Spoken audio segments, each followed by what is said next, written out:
welcome to my channel! Today, ang dami ulit nating na-harvest na mga houseplants, na ating mga veggies, mga herbs like celery. Yeah, may celery tayo. Guys, ayan, ikinat-cut natin siya. Celery, and then curly parsley. Yes, from my kitchen garden.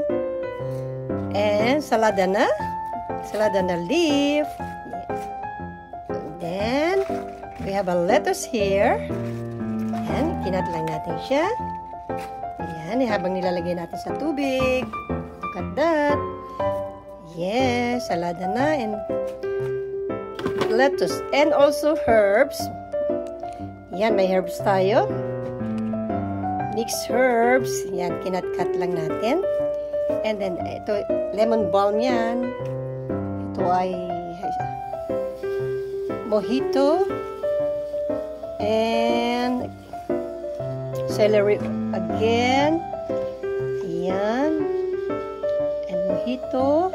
Lemon balm. Then, many scallion. Ayan. Napakarami nating scallion. Hugasan natin siya. Like that. Ayan, guys. Oops. Sumabit ang ating. Ganyan ang sistema. Ang ingay ni Lolo. Nag-aahit yata. Yes. Look, guys. So many. Libre na tayo sa mga herbs at sa may scallion or spring onion. Unlimited na tayo. Yan. I-stock natin siya ulit. Naubos kasi stock ko. Halos ako lang naman nakakaubos. Nakain ko siya. I always eating this. And also this mint. I always put on my yogurt. And also salad, in my salad. Yeah, we have so many. This is very important to me to plant variety of herbs. I mean, easy planting lang, easy plants. Then we can eat. And I have here some plants also. Nakababad sa tubig like that. Mga spinach. That is spinach. Then this is herbs. Napaugat tayo. This one have a roots already. Yes. And ang ingay talaga ng Lolo Bello. Anyway, I'm so happy to share this to everyone that I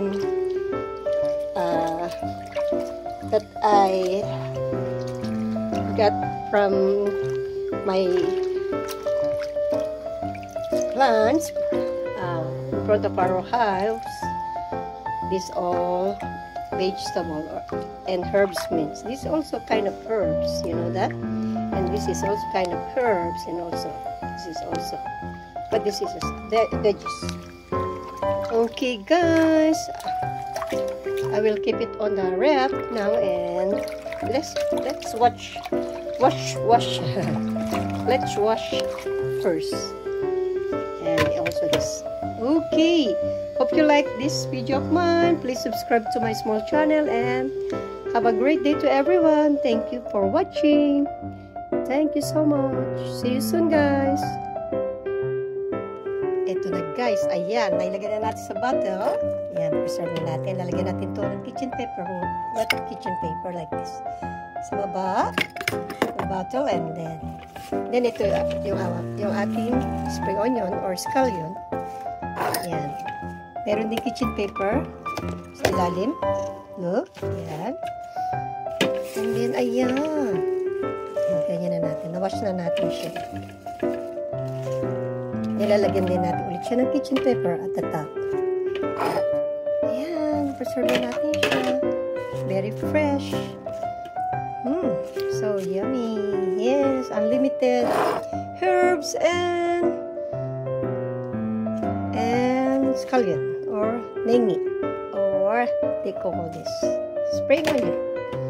Thanks for watching, guys. Pahabol lang po ito.